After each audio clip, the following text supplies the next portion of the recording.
Hello everyone, I am Jyoti Jha and welcome to NCERT the mind. तो आज हम पढ़ेंगे क्लास 4 की English workbook unit 2 the little fir tree. तो इसे पढ़ने से पहले अगर आपने अभी तक मेरे चैनल को सब्सक्राइब नहीं किया है तो जल्दी से एनसीईआरटी द माइंड को सब्सक्राइब कीजिए, लाइक कीजिए और पास में दिए गए बेल आइकन को भी प्रेस कर दीजिए ताकि एनसीईआरटी से रिलेटेड सारे वीडियोज़ आपके पास समय से पहुँचती रहे। और अगर आपने अभी तक the little fir tree chapter नहीं पढ़ा है तो इसका लिंक मैंने डिस्क्रिप्शन बॉक्स में दे दिया है, आप वहां से निकाल के भी इसे पढ़ सकते हैं। तो चलिए वर्कबुक बनाते हैं। आप भी अपना वर्कबुक निकालिए और मेरे साथ साथ बनाना स्टार्ट कीजिए। तो देखिए इसमें क्या कहा जा रहा है कि find and right the meanings of the following words from the dictionary. तो देखिए इसमें फाइंड करना है और आपको मीनिंग लिखना है। जो वर्ड नीचे दिए गए हैं उसका आपको मीनिंग लिखना है। तो डिक्शनरी से निकाल के भी आप लिख सकते हैं। तो देखिए जैसे कि है मैजिशियन। मैजिशियन मीन्स क्या होता है? जादूगर, जो जादू सिखाता है, जादू करता है, मैजिक। तो देखिए क्या कहेंगे इसे? A man who has magic powers. तो वो आदमी, वो इंसान जिसके पास कि मैजिक पावर्ड हो। उसके बाद है प्रीटी। तो प्रीटी का क्या लिखेंगे? एट्रैक्टिव एंड प्लीजेंट, यानी कि एट्रैक्टिव आकर्षक एंड प्लीजेंट यानी कि सुखद। तो इस उसे हम कहेंगे प्रीटी, सुंदर। उसके बाद देखिए विशेष। विशेष to want to do something, यानी कि कुछ करने की, यानी कि आप कुछ करना चाहते हैं तो उसे हम विशेष कहेंगे। इच्छा, कुछ करने की इच्छा हो, कुछ करना चाहते हैं। उसके बाद है शेल्टर। तो शेल्टर क्या हो जाएगा? A place to live. तो एक जो होता है ना मतलब छाव देना, आश्रय देना। शेल्टर क्या हो गया? आश्रय देना, यानी कि कहीं रहने का जगह देना उसे। उसके बाद देखिए रिवार्ड। तो रिवार्ड किसे कहेंगे? Something that you are given because you have done something good. तो देखिए अगर आप, यानी कि आपको कुछ, आप अच्छा करते हैं तो आपको उसके लिए कुछ दिया जाता है तो उसे हम रिवार्ड कहेंगे। कुछ अच्छा करते हैं तो आपको कहीं कुछ मिलता है, चाहे आप स्कूल में ही अगर आप कुछ अच्छा करते हैं, अच्छा परफॉर्मेंस देते हैं तो आपको रिवार्ड दिया जाता है, तो उसे ही कहेंगे। उसके बाद है हार्म। हार्म मीन्स हानि, नुकसान। तो क्या कहेंगे इसे? डैमेज और इंजरी, यानी कि डैमेज होना, घायल, इंजरी होना, तो मीनिंग एक ही है। तो यानी घायल होना, डैमेज होना, इंजरी, तो ये हो जाएगा। उसके बाद है मैक सेंटेंसेस। तो मैक सेंटेंसेस यानी वाक्य बनाना है आपको। तो देखिए सडन। सडन अचानक। सडन इट रेन्स, यानी कि अचानक बारिश होने लगी। उसके बाद देखिए हैप्पी। तो हैप्पी का क्या बनाएंगे? I am very happy. उसके बाद है काइंड। तो you are very kind. Surprised. तो आई वॉज सरप्राइज्ड। तो इस तरह से मैक सेंटेंस बनाएंगे। उसके बाद है यहाँ पे कि read the given passage and answer the following questions. तो देखिए यहाँ पे पैसेज पढ़ना है आपको और इस पे जो है ना आपको आंसर देना है। इस पे जो आधारित जो क्वेश्चन है उसके आंसर देना है। तो देखिए क्या है कि Setty the magician was returning home when all of a sudden it began to rain. तो देखिए सेटी, आपने ये चैप्टर पढ़ा होगा, बहुत ही अच्छा चैप्टर था ये। तो सेटी जो है ना एक मैजिशियन था जो कि अपने घर आ रहा था। जब घर लौट रहा था वो, तो उसी समय अचानक बारिश होने लगी। इट रेन्ड हैविली, और बहुत भारी बारिश हो रही थी, बहुत ज़्यादा बारिश हो रही थी। Setty looked around for shelter and saw a pretty little fir tree. तो सेटी ने इधर उधर देखा, चारों ओर देखा, तो उसे जो है ना एक लिटिल फर ट्री, प्रीटी, बहुत सुंदर सा एक आश्रय के लिए दिखाई दिया, जहाँ कि वो आश्रय मतलब जा सकता था, आश्रय पा सकता था। He ran towards it as fast as he could. तो वो उसकी तरफ जितना वो तेज़ भाग सकता था उतना तेज़ वो भागा और वो वहाँ पे पहुँच गया। और तो देखिए अब क्वेश्चन क्या है कि where was the magician going. तो मैजिशियन जो है वो कहाँ जा रहा था? तो ही वॉज रिटर्निंग होम। तो वो अपने घर को लौट रहा था। तो उसके बाद देखिए क्वेश्चन फिर क्या है कि व्हाट हैपेंड सडनली। तो अचानक क्या हुआ? तो सडनली इट रेन्स। तो सडनली जो है ना बारिश होने लगी। उसके बाद देखिए व्हाट डिड ही सी। तो उसने क्या देखा? तो उसने ए लिटिल फर ट्री। तो उसने एक लिटिल फर ट्री देखा। उसके बाद देखिए what did he do on seeing the for tree. तो उसने फिर फर ट्री को देख के उसने क्या किया, तो he ran towards it as fast as he could. तो वो उसकी तरफ भागा जितना तेज़ वो भाग सकता था। तो इस तरह से इसे बनाएंगे। उसके बाद है कि देखिए दूसरा पैसेज है कि the sad fir tree has leaves like needles and no birds ever made their nest on it. तो देखिए फर ट्री जो है ना वो बहुत ही उदास रहता था, उदास सैड रहता था। उसके पत्ते बहुत यानी कि नुकीले थे, बिल्कुल नीडल सुई की तरह थे, और उस पर कोई भी बर्ड जो है ना अपना घोंसला नहीं बनाता था, इसलिए वो उदास रहता था। So it's sad I wish I had green leaves like my other friends. तो उसने विश किया, उसने कहा कि काश मेरे भी ना, मेरे दूसरे फ्रेंड के तरह मेरे भी लीव्स जो हैं वो ग्रीन हो जाते, मतलब हरियाली आ जाता, हरा भरा हो जाता। तो उसने विश किया। तो देखिए फिर क्वेश्चन है कि why was the for tree sad. तो फर ट्री जो है वो क्यों उदास रहता था, क्यों सैड था। तो क्या लिखेंगे, because he had leaves like needle and no birds made their nest. तो देखिए क्योंकि उसके जो है ना वो लिप्स जो थे वो निडल जैसे थे, बिल्कुल सुई की तरह थे, नुकीले, और कोई भी बर्ड उस पर अपना घोंसला नहीं बनाता था। उसके बाद है कि what did he wish for.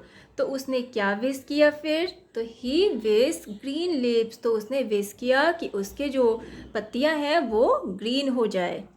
उसके बाद देखिए फिर क्या है कि find and write two adjectives from the passage. तो देखिए आपको यहाँ पे फाइंड करना है टू एडजेक्टिव जो है ना इस पैसेज से आपको फाइंड करना है।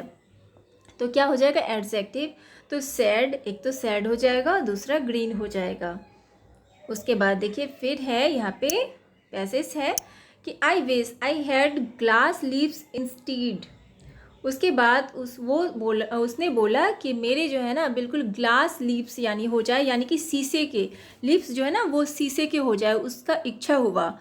Man do not steel glass leaves. तो इससे क्या होगा, जब ये ग्लास के हो जाएंगे तो कोई इंसान इसे चुरा नहीं पाएगा। The next day its glass leaves shone in the bright sun. तो देखिए नेक्स्ट डे क्या हुआ, उसका इच्छा पूरा हो गया, और जो है ना वो ग्लास लीव्स क्या हुआ, जब सूर्य जब चमकने लगा तो उसमें क्या है कि वो इस मतलब चमकने लगा, उसके जो ग्लास है ना वो ब्राइट होने लगे, चमकीले। हाउ हैप्पी आई एम, मैं कितना खुश हूँ। इट्स सैड, उसने कहा। At night the wind blue who. और क्या हुआ उस रात जो है ना मतलब कि बहुत तेज़ हवा चलने लगी, बहुत ज़ोर की हवा चलने लगी। All the glass leaves broke. उसके बाद क्या हुआ, उसके जो ग्लास लीव्स थे जो शीशे के थे वो सारे टूट गए। तो देखिए अब क्वेश्चन क्या है कि why did the for tree wish for glass leaves. तो देखिए फर ट्री ने फिर ग्लास लीव्स से क्या यानी कि विश क्या मांगा, क्यों मांगा। तो देखिए मतलब कि उसने क्यों विश मांगा कि उसके जो लिप्स हैं वो ग्लास के हो जाए।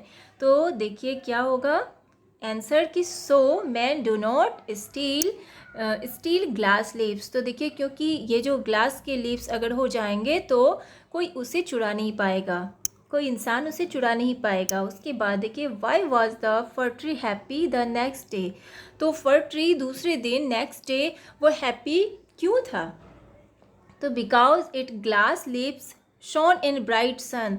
तो ग्लास लिप्स जो है ना वो ब्राइट सन में बहुत चमक रहे थे। और उसके बाद देखिए फिर है कि व्हाट हैपेंड एट नाइट। तो रात में क्या हुआ, तो विंड ब्लू हार्ड। तो बहुत तेज़ हवा चली, और बहुत तेज़ हवा चली तो फिर क्या हुआ था, उसके जो लिप्स थे, ग्लास लिप्स थे, वो टूट गए। उसके बाद देखिए give the present tense of shone. तो देखिए आपको यहाँ पे ना प्रेजेंट टेंस यानी कि शॉन का प्रेजेंट टेंस लिखना है। तो क्या हो जाएगा, साइन, SHINE, शाइन। तो ये प्रेजेंट टेंस हो गया, तो ये लिखेंगे। उसके बाद देखिए अब है यहाँ पे कि fill in the blanks with personal pronouns. तो देखिए यहाँ पे आपको फिल इन द ब्लैंक्स यानी कि भरना है या पर्सनल प्रोनाउंस के साथ। तो देखिए इसमें फर्स्ट में क्या है कि Piyush is a good boy, everyone likes him, तो यहाँ क्या हो जाएगा, हिम हो जाएगा। तो उसके बाद सेकंड में है कि when do you go to school. Third में देखिए the girl is crying, she has lost her pencil, trees shed their leaves in autumn. उसके बाद है कि Shilpa and Gayatri will perform on stage, they are going to dance. तो इस तरह से इसे पूरा करेंगे। उसके बाद है यहाँ पे कि fill in the blanks with words opposite in meaning to the words in which are in circled. तो देखिए इसमें क्या करना है, जो आपको इसका अपोजिट लिखना है, जो कि सर्कल में है जिसमें घेरा लगा हुआ है उसका अपोजिट लिखना है आपको। तो देखिए जैसे यहाँ पे है कि द डेज आर हॉट, है ना, इसमें घेरा लगा हुआ है, अब इसका अपोजिट लिखेंगे तो हॉट, हॉट का क्या हो जाएगा, कोल्ड होगा। तो but the nights are cold. इसके बाद है कि writing a biography is difficult but writing a story is easy. उसके बाद कि fox is a clever animal but donkey is a foolish animal, Anu is rude but Nidhi is polite. इसमें क्या हो जाएगा, निधि इज़ पोलाइट, यहाँ पे लिखेंगे हम पोलाइट। उसके बाद देखिए यहाँ पे है कि the rock is rough but the floor is soft. तो इस तरह से इसे बना लेंगे।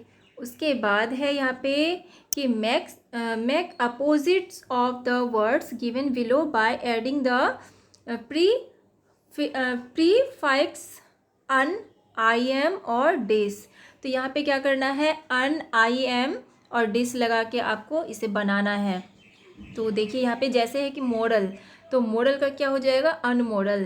उसके बाद है प्लीज़, अनप्लीज़, इम्पॉर्टेंट तो अनइम्पॉर्टेंट, कंटिन्यू तो इसमें क्या हो जाएगा, डिसकंटिन्यू। उसके बाद है कि टाई, तो टाई का अनटाई। उसके बाद है फेयर तो अनफेयर, ओबे तो disobey, pure unpure, impure, sorry इसमें प्योर का इम्प्योर हो जाएगा। उसके बाद पोलाइट तो डिसपोलाइट।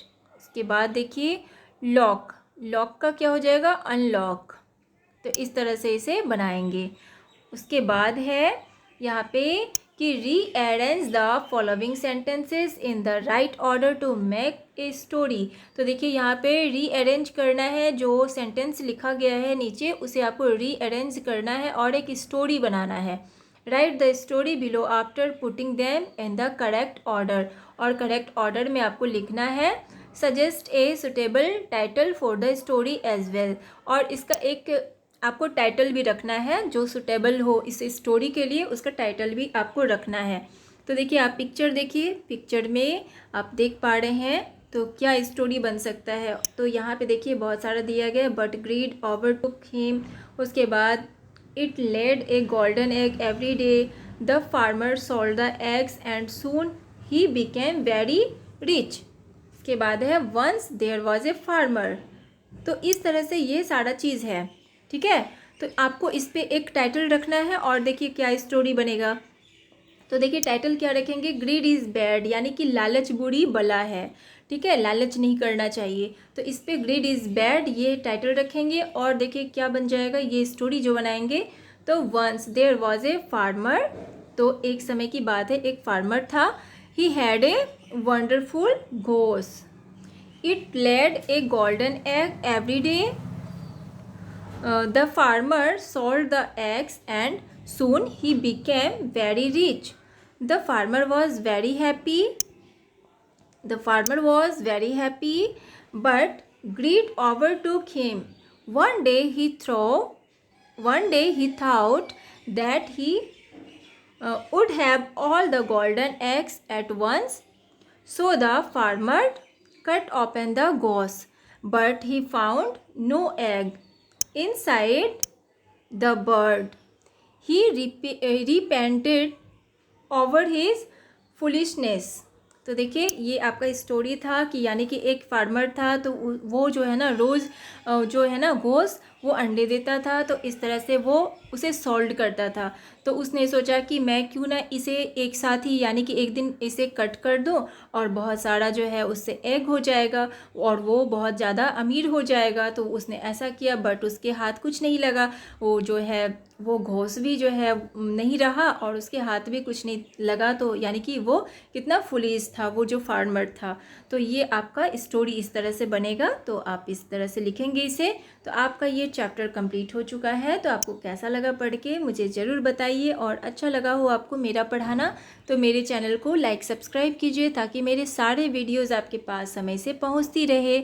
और आपको कहीं भी समझने में प्रॉब्लम हो रही हो तो आप मुझसे कमेंट के द्वारा भी पूछ सकते हैं। तो चलिए मिलते हैं अब हम नेक्स्ट वीडियो में, तब तक के लिए bye, take care, thanks to watch my video.